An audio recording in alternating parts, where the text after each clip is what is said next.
पंच इंद्री के विषय भोगों से जो उदासीन नहीं है, क्या बोल, सुनो ध्यान से, पंच इंद्री विषय भोगों से उदासीन नहीं है, जिसकी परिणति में वैराग्य नहीं है, जो शुद्धात्मा का श्रद्धानी वेद विज्ञानी ध्यानी नहीं है, वो कभी ब्रह्मचारी नहीं हो सकता। क्या बोला मैंने? जिसका जीवन वैराग्य में नहीं है, जो भोगों से उदास नहीं है, समझ में आया कि नहीं, जिसके आत्म स्वरूप में स्थिरता नहीं है, वो कभी सच्चा ब्रह्मचारी नहीं हो सकता, वो कभी मुनिराज नहीं हो सकते। दो बातें क्लियर हो रही? ऐसा ब्रह्मचारी को ब्रह्मचारी अगर तुम मानते हो तो तुम भी मिथ्या दृष्टि हो। कौन से? कि खाली शादी नहीं करी, क्या नहीं करी? केवल शादी नहीं करी और ब्रह्मचारी बन गए, खूब एसी चला रहे, पंखे चला रहे, खूब समाज में रंग राग कर रहे, खाने पीने में कोई वो नहीं, शुद्ध तो खा रहे लेकिन खूब आसक्ति भाव से खा रहे हैं और खूब सामाजिक राग देश में पड़े हुए हैं और अपने को ब्रह्मचारी कह रहे हैं और वे अपने वीडियो बना रहे हैं। कोई बैराग नहीं है, महिलाएं नाच रही हैं, पंच कल्याणक में वीडियो बनाने में लगे हैं, रात के 12-12 बजे तक नृत्य देख रहे हैं और वो अपने को ब्रह्मचारी कहे तो, और तुम ब्रह्मचारी मानो तो इसका मतलब अभी तुम्हें जैन धर्म समझ में नहीं आया। क्योंकि ब्रह्मचर्य का मतलब है उसकी पांचों इंद्रियों के विषय भोगों से विरक्ति होनी चाहिए, उसकी रसना इंद्री से भी विरक्ति होनी चाहिए, उसकी चक्षु इंद्रिय से भी विरक्ति होनी चाहिए, उसको बम्बई देखने का भाव नहीं आना चाहिए, उसे लंदन अमेरिका घूमने का भाव नहीं आना चाहिए। अगर वो ब्रह्मचारी कहता है अपने आप को तो बढ़िया मखमली गद्दे पे बैठ रहा है, स्पर्शन इंद्री माने शादी बस नहीं करी, खूब महिलाओं से बात तो करता रहता है, समझ में आया कि नहीं आया? अच्छे बढ़िया चमक धमक कपड़े पहने रहता है, कोई दिक्कत ही नहीं उसे, बस शादी बस नहीं करी। ऐसा ब्रह्मचर्य जैन धर्म में स्वीकार नहीं है बिल्कुल भी।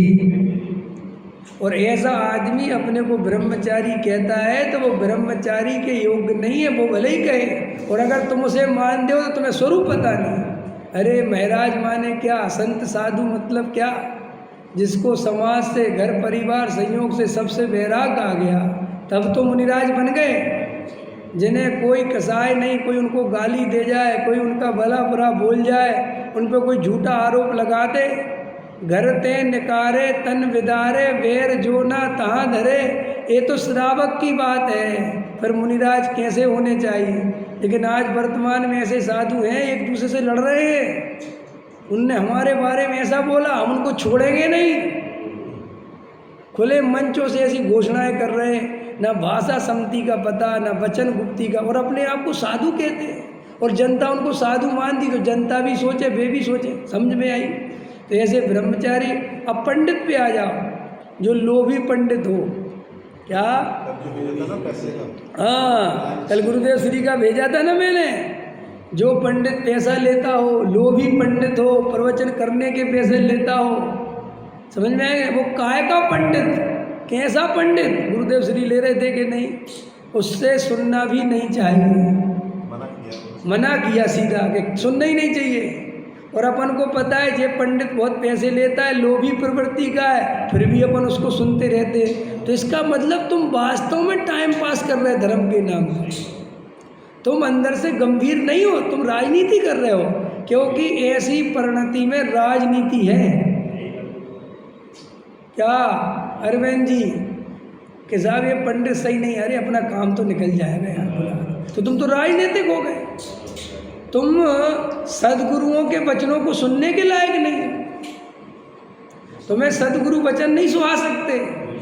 और ऐसी राजनीति आज मंडलों में, कमंडलों में, जगह जगह पर चल रही कि नहीं चल रही? इन मंडल और कमंडल से सावधान होने की जरूरत है। न जनता, भोली भाली जनता इनके चक्रों में आके पिसती रहती है? छल हो गया। दिख रहा है कि बताओ ये पंडित जी सही नहीं है। ये हमने देखा भैया, मोटे मोटे लिफाफे लेते हैं, पैसे लेते हैं, छोटे छोटे कार्यक्रम के लाखों रुपए मांग। कैसे गुरुदेव कह रहे थे कि कैसे लालची प्रवृत्ति है कल, गुरुदेव श्री कैसे बता रहे थे पता? ऐसे बता रहे थे कि कहता है कि उनने तो हमें तुमसे ज़्यादा पैसे दिए थे। ऐसा कल गुरुदेव ले रहे थे, वहाँ से तो हमें बड़ा लिफाफा मिला था। ऐसा कह कह के लिफाफे लेता है।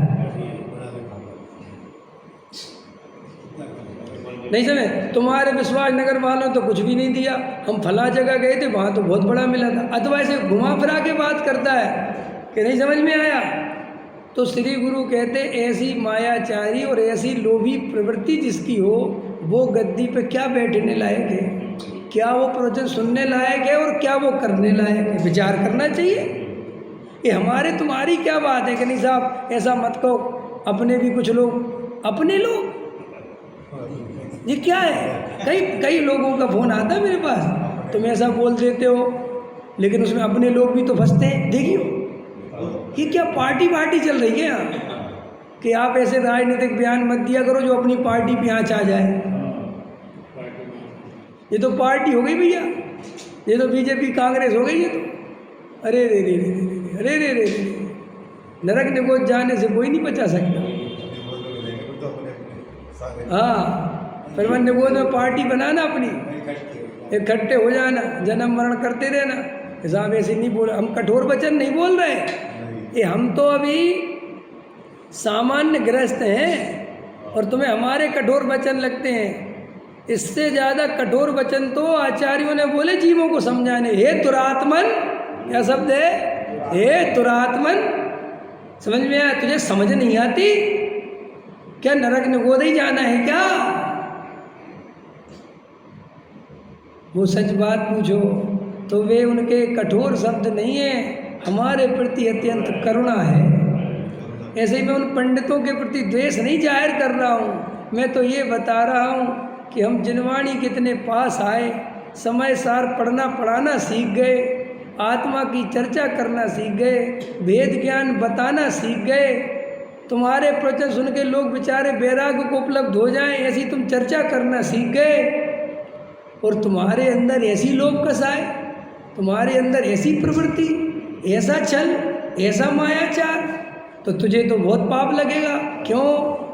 डॉक्टर साहब बोलते थे श्रद्धा का लुटेरा सबसे बड़ा लुटेरा है। अरे तुम तो मुझे इतना पंडित जी मान के समझ लो मेरे प्रति आस्था से भर गए, और मैं मन ही मन सोचूं अरविंद जी को खुश कर दूं यार, इसको चने के पेड़ पर चढ़ा दूं तो ये आदमी मेरा भला कर देगा, 10 लाख रुपए मुझे दे देगा, और मैं इस भाव से प्रवचन सुना रहा हूँ तो बोलो मुझे उसी समय कहाँ का बंद हो रहा होगा। बड़ा सेठ आवे और मन ही मन सोचे इसको मेरा प्रवचन पसंद आ जाए तो ये मेरा बहुत काम कर सकता है, ऐसा अभिप्राय जिस पंडित का हो उसकी दुर्दशा होगी कि नहीं होगी? पूर्व जन्म के पाप पंडित आई माथे पड़ी। समझ में आया? अरे मैं तो कभी कभी कहता हूँ, समझना ध्यान से, कि भाई हम तो पंडित जी बन गए, नहीं समझ में? हमने कुछ करा नहीं, हम तो पढ़े लिखे शास्त्री विद्वान बने तो पंडित विद्वान समझे, हमारी तो समझ लो डिग्री है, हम तो पढ़ा लिखा। कई तो बेचारे इन जबरदस्ती पंडित बनने की कोशिश कर रहे हैं, वे हैं नहीं पंडित लेकिन उनको प्रवचन करने की धुन सवार हो गई है, वे श्रोता बन के रहना नहीं चाहते। जबकि जब पंडित बनने से कोई लाभ विशेष नहीं होता, उल्टा हानि ज़्यादा होती है। आया समझ में? तो पंडित जी की भी बात हो गई, ब्रह्मचारी जी की भी बात हो गई और मुनिराज की भी हो गई। अब चौथे नंबर पर आते हैं सेठिया। सेठियों को भी समझना चाहिए, अगर सेठिया मानादिक के पोषण करने में लगा हुआ है, इसलिए मानादिक के पोषण के लिए श्रोता बन के तत्व सुनता है, तो सेठ जी को भी नरक निगोद से जाने से कोई नहीं बचा सकता। पंडित भी वही मिलेगा और सेठ भी वही मिलेगा, वक्ता भी वही मिलेगा और श्रोता भी वही मिलेगा। कि क्यों पंडित जी, कि यार हम भी तुम्हारे साथ आ गए। आया समझ में कि नहीं? तो सेठियों को ये समय सार सुनकर भी मानादिक पोषण करने का राग नहीं टूटता, तो विचार करना चाहिए ये भोगी चला जाएगा। लाखों रुपए का दान देने से मोक्ष नहीं मिलता। मोक्ष मार्ग में रिश्वत नहीं चलती। क्या तुम्हारे संसार के सरकारी कामों में रिश्वत चलती हो तो चलती हो? कर्म कभी रिश्वत लेता है? कर्म रिश्वत वो नहीं लेता। वो तो जैसा अभिप्राय होगा, जैसा भाव होगा, वैसा बंद होगा। तुम बाहर में क्या दुनिया को दिखाते हो, इससे कोई फर्क नहीं पड़ता। तो ये सब अपने को अंदर में चेक करना कि हमारी कहीं ऐसी परिणति तो नहीं चल रही। और श्रोता कैसा होना चाहिए, सेठियों की बात हो गई। श्रोता के हृदय में भी तत्व को समझने की गंभीरता होनी चाहिए। उसको वक्ता की पहचान करना आना चाहिए। समझ में आया? उसे आग्रह लेकर नहीं चलना चाहिए। देखो भाई, आपके किसी पंडित जी से संबंध है, समझना, ध्यान से समझना, और 10 साल से आपके बड़े अच्छे संबंध हैं, और बाद में पंडित जी सही नहीं निकले, मान के चलो कोई भ्रष्टाचार उनका पकड़ा गया। अब तुम पंडित जी को छोड़ नहीं पा रहे क्योंकि तुम्हारे संबंध बहुत हैं, तो तुम मूर्ख हो। भाई हमारे संबंध बने ही आत्म कल्याण के लिए थे। अरे मेरा और तुम्हारा रिश्ता क्या है? आत्म कल्याण के कारण तो है। और अगर मेरा आत्म कल्याण के मार्ग से मैं हट गया तो तुम्हें मेरे से संबंध रखने की बात ही खत्म होगी। नहीं समझ में आया? भाई हमें जिस पंडित विद्वान से हमारी परिणति में वैराग उछले और पंडित जी ईमानदार हो तो बात ठीक है, लेकिन हम 10 साल से इनको मानते आ रहे इसलिए हम क्या करें, तो ये तो बेकार की बात है। अरे आप मानते आ रहे और आपने गलत मान लिया था, और अब आपको समझ में आ गया कि ये व्यक्ति सही नहीं है, तो आपको छोड़ देना चाहिए। उसमें हटा कर रखने की जरूरत क्या है कि नहीं मैं नहीं छोड़ सकता। मान के चलो आप किसी पंथ संप्रदाय में आकर्षित होकर चले गए और बाद में वहाँ देखा कि तो बहुत गलत है भैया, यहाँ तो बहुत गलतियाँ हैं, समझना मेरी बात, ध्यान देना। लेकिन आपके ऊपर ठप्पा लग गया कि फला व्यक्ति तो ये है, समझ लो तो मुमुक्षु बन गए, और तुम्हें मुमुक्षु बन के कोई लाभ नहीं हो रहा आत्मा का, तुम्हें कोई सच्चा तत्व नहीं मिल रहा। अब लेकिन ठप्पा लग गया तुम्हारे ऊपर, तो भाई साहब ठप्पे के लिए मत जीना, उसी समय छोड़ देना। गुरु तो वही गुरु है जो स्वयं वीतरागता की ओर बढ़ता हो और तुम्हें भी वीतरागता की ओर बढ़ाता हो।